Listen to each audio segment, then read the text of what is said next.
तो देखिए हमारी आज की जो कहानी है वो है 2024 की। जगह हरिद्वार में जगह है सिटकुल। तो अचानक से तारीख आती है 15 जून और 2024। इस दिन सिटकुल पुलिस को एक कॉल आता है। उस कॉल पे कहा जाता है कि सर मेरा रेंटर के घर से एक बदबू आ रही है। अब पुलिस जैसे ये शब्द सुनती है बदबू, फौरन भागे भागे वहां पहुंचती है। और जब जाती है जो कमरा होता है जहाँ पे रेंटर रहता है उसको तोड़ा जाता है। तोड़ने के बाद सामने जो दृश्य होता है वो वाकई चौंकाने वाला नहीं होता, क्योंकि पुलिस को अंदाजा था। सामने एक लाश पड़ी होती है, वो भी सड़ी हुई लाश। ऐसी लाश जिसको कोई देख ना पाए। इस बॉडी को फोरेंसिक को बुला के कलेक्ट करवाया जाता है और उसको पोस्टमार्टम के लिए भेजा जाता है। और जिसने कॉल किया था प्लस वहां पे जो तमाम लोग जुट चुके थे उनसे पूछताछ की जाती है कि शख्स है कौन। देखिए जब शख्स का पता चलता है तो बोलता है कि सर ये हमारा रेंटर है। मकान मालिक बोलता है। और जब नाम पूछा जाता है तो नाम पता चलता है कि लक्ष्मण।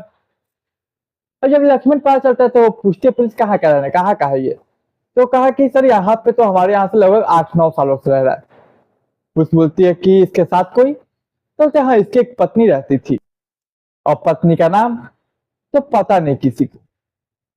कहाँ है पत्नी, पता नहीं किसी को।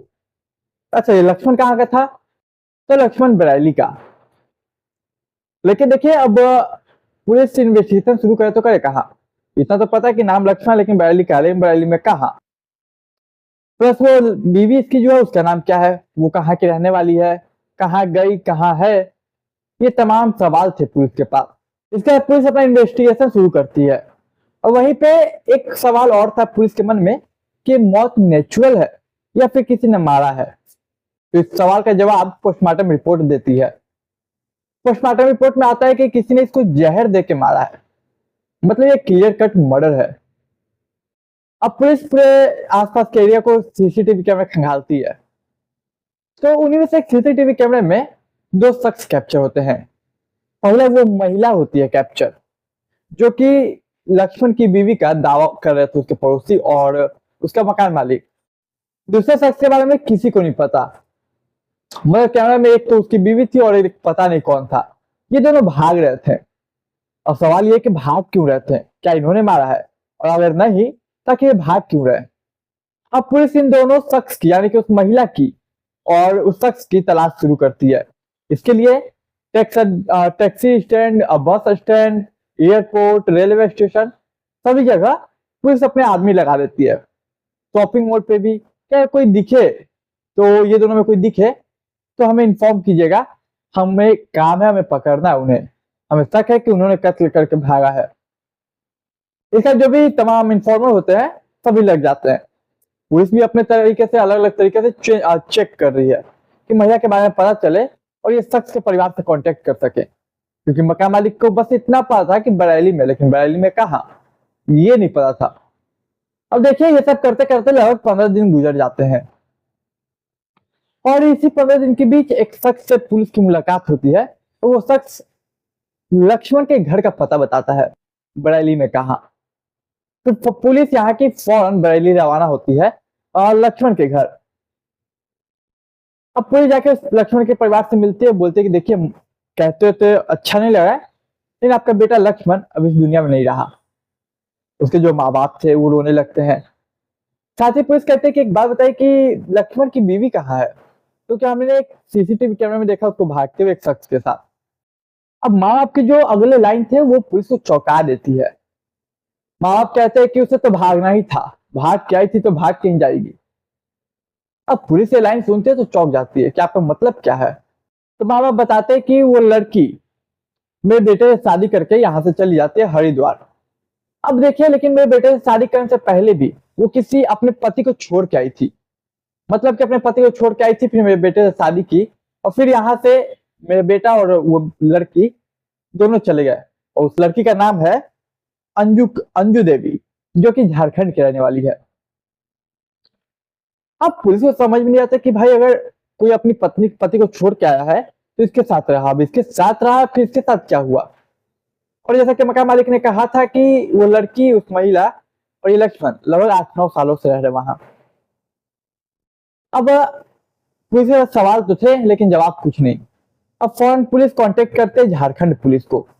झारखंड पुलिस को कांटेक्ट करके वो फोटो देती है, तमाम इंफॉर्मेशन देती है कि पता लगाइए कि ये है कहाँ। इसके बाद एक रोज झारखंड पुलिस वापस कॉल बैक करती है और बताती है सिडकुल की पुलिस को कि वो महिला और वो शख्स यहाँ पे है, यहाँ पे रहते हैं, अब जाके पकड़ लीजिए। तो पुलिस फौरन झारखंड रवाना होती है, उस जगह पहुंचती है जहां पे पुलिस ने कहा था कि यहाँ पे ये लोग है, और वहां से पुलिस अरेस्ट करके वापस सिडकुल लाती है और सख्ती से पूछताछ करती है। जब पुलिस अपने पुलिस अंदाज में पूछताछ करती है तब कहानी पूरी तरीके से खुलकर सामने आती है। अब मैं कहानी आपको आगे सुनाऊं, तब तक चैनल को सब्सक्राइब कीजिए और मुझे थोड़ा सपोर्ट कीजिए। तो देखिए ये कहानी फ्लैशबैक में चलते हैं, और फ्लैशबैक लगभग हमें 10 साल पहले जाना होगा। और 10 साल पहले जाए तो उसकी लड़की की उम्र जो थी 18 से 20 साल के बीच थी। अगर 18 से 20 साल के बीच से उसके जो माँ बाप थे वो रिश्ता देखते हैं और लड़की का रिश्ता खो जाता है इधर उधर। उसी बीच एक लड़का मिलता है, बहुत ही अच्छा लड़का, जिसका नाम होता है मधुराम। अब मधुराम मिलता है, अब उसकी शादी करवाई जाती है मधुराम से। देखिए मधुराम और ये जो अंजू देवी थी उसका रिश्ता बहुत अच्छा होता है, बहुत अच्छे से चलता है। कुछ समय गुजरता है तो इन दोनों का एक संतान होता है। अक्सर जब संतान आता है, कोई भी बेटा या बेटी है परिवार घर में, तो मियाँ बीवी के बीच जो रिलेशन होता है काफी अच्छा होता है। और लेकिन इस केस में बहुत उल्टा हुआ। जैसे ही बेटा जन्म लिया उसके बाद अंजू देवी और मधुराम दोनों के बीच लड़ाइयाँ होने लगी, और लड़ाइयाँ बहुत होने लगी, हमेशा किसी ना किसी बात को लेकर लड़ाइयाँ होने लगी। एक रोज यूं ही अंजू देवी इस सब चीज से तंग आकर अपने बेटे और अपने पति मधुराम को छोड़ के वो भाग आती है बरेली। अब बरेली तो वो भाग आई, लेकिन वो बरेली में किसी को जानती नहीं थी। अब कहाँ रहूं कहाँ नहीं, सबका मतलब चिंता था उसे। इसी बीच उसकी मुलाकात होती है लक्ष्मण नाम के एक व्यक्ति के साथ। लक्ष्मण से बात होती है, दोस्ती होता है। तो वो बताती है लक्ष्मण को अपने बारे में कि मैं ऐसे ऐसे अपने पति को और बेटे को छोड़ के आई। अब कहीं ना कहीं उसका दर्द वो फील करने लगा था लक्ष्मण, और फिर लक्ष्मण को उससे प्यार हो जाता है। देखते देखते ये प्यार शादी में तब्दील होने वाला होता है। अब दोनों चाहते हैं एक दूसरे से शादी करना। ये प्रस्ताव लेके लक्ष्मण अपने माँ बाप के पास जाता है, लेकिन माँ बाप उसके इनकार कर देते कि नहीं, इस लड़की को हम नहीं अपना सकते। लेकिन लक्ष्मण को इतना प्यार था उस लड़की से कि माँ बाप के खिलाफ जाके वो शादी करता है। शादी कर लिया, लेकिन माँ बाप अब उसे घर में रहने नहीं देते। कहते नहीं बेटा, तुमने मेरी मर्जी के खिलाफ रखी है शादी, तो अब तुम देखो। इसके बाद लक्ष्मण और अंजू देवी दोनों पहुंच जाते हैं हरिद्वार के सिडकुल जगह पे। वहां पे किराए पे कमरा लेते हैं और फिर अपना जीवन आगे बढ़ाते हैं। देखिए इनके जीवन में सब कुछ 8-9 साल तक सही चला। अब सोचिए जब 8-9 साल हो गया तो आप सोचेंगे आखिर हुआ क्या ऐसा। तो देखिए आपको जब पता चला कि क्या हुआ तो आप कहिए एक बार जरूर क्या क्या औरत को चाहिए क्या। तो होता क्या है कि 8-9 साल सब सही चलता है। इसी 8-9 साल में जो अंजू देवी थी वो अक्सर सत्संग जाया करती थी। तो 8-9 साल में बहुत बार सत्संग गई थी, हमेशा जाया करती थी। तो जब 8-9 साल गुजर जाते हैं तो यही 2024 में एक रोज होता क्या है कि वो सत्संग में बैठी होती है। उसकी नजर एक शख्स पे जाके रुक जाती है। अब पता नहीं क्यों, लेकिन अंजू देवी को लगता है कि मुझे उससे बात करनी चाहिए। अंजू देवी जाती है उस शख्स से बात करती है कि भाई साहब आपका नाम क्या है। वो शख्स कहता है मेरा नाम है मधुराम। आप रहते कहाँ के हैं? तो वो बोलता है मैं रहता हूँ झारखंड का। उसके गोद में एक बेटा था उसका 8 साल का। और देखिए ये वही मधुराम है जिसे 8-9 साल पहले यह अंजू देवी छोड़ के आई थी और पहचान नहीं रही है। फिर अपने बेटे को देख के वो भावुक हो जाती है। थोड़ी बहुत बातें होती है, और जब मधुराम से पूछती है कि क्या आपने शादी नहीं की अब तक, तो मधुराम कहता है नहीं, तुम्हारे जाने के बाद मैंने तुम्हारे माँ बाप का ख्याल रखा और मैं अभी तक कुंवारा हूं, क्योंकि बेटे को भी बड़ा करना था तो माँ बाप का ख्याल भी रखना था। ये सब सुन के बातें कहीं ना कहीं बहुत भावुक हो जाती है।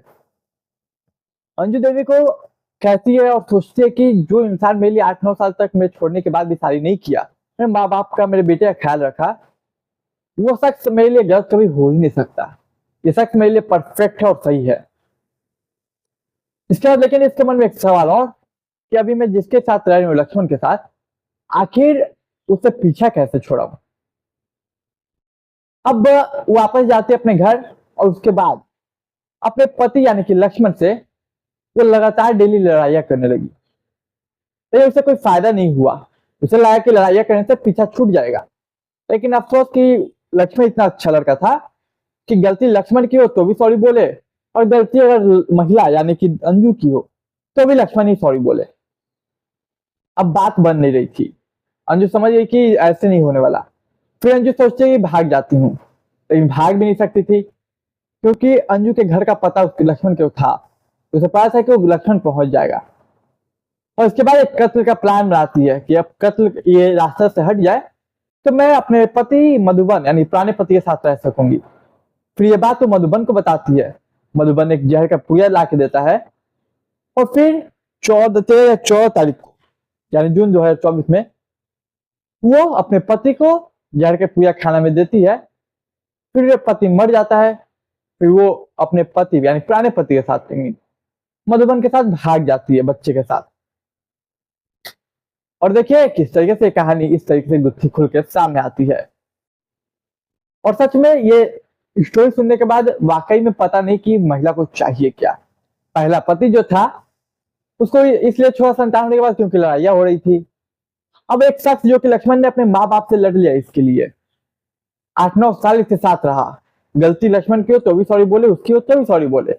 ऐसे शख्स को छोड़ के वो फिर से उस शख्स के पास जाना चाहते थे जो कि पहले लड़ता था। मानता हूँ वो भी सही था अपनी जगह कि शादी नहीं किया उसने, मानता हूँ किसी वजह से लड़ाई होता होगा, लेकिन क्या लक्ष्मण को छोड़ना सही था? अच्छा वो छोड़ना सही था तो आखिर उसे मारा क्यों? आपकी इस पर क्या राय है आप कमेंट करके जरूर बताइएगा। तो देखिए आज की कहानी यही थी। उम्मीद करता हूँ आपको कहानी पसंद आई होगी।